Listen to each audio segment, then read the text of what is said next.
Priorité au direct sur BFM TV, on va écouter Pierre Moscovici qui donne donc sa première conférence de presse après la victoire de François Hollande.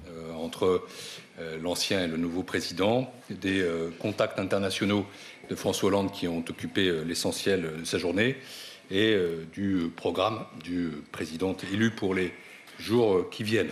Alors d'abord, pour ce qui concerne la transition, vous avez compris que nous avons conservé ce siège de campagne pour quelques jours ou semaines, que c'est ici que s'installe une équipe de transition qui prolonge l'équipe de campagne, qui va aussi s'élargir à d'autres qui vont travailler avec nous.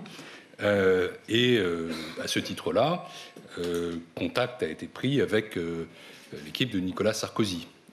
J'ai donc appelé ce matin Xavier Muscat, et dans l'esprit qui était celui des déclarations des deux protagonistes de l'élection présidentielle hier soir, je peux dire que c'est une transition républicaine et apaisée qui se prépare.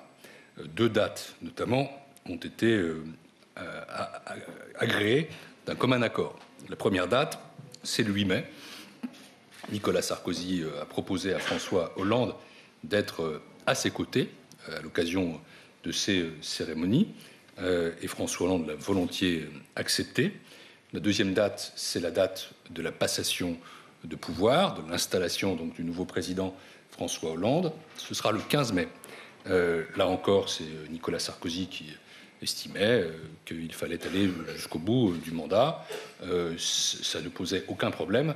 Je rappelle que contrairement à ce que j'avais lu ici ou là sur je ne sais quelle source diplomatique qui ne venait pas d'ici, nous n'avons jamais demandé que la transition soit accélérée et que la seule date qui avait été avancée par François Hollande lui-même était précisément le 15 mai. Et donc les choses se font dans un bon esprit, en bonne intelligence. Il y aura aussi une transmission d'informations, un échange d'informations sur les grands dossiers, notamment les grands dossiers internationaux qui attendent le nouveau président dans les jours qui viennent. Donc les équipes travaillent. J'ai aussi eu des contacts avec Jean-David Lévit, le conseiller diplomatique. Ça avance de façon, naturelle, dans une démocratie qui connaît l'alternance et où il y a une continuité de l'État qui s'impose.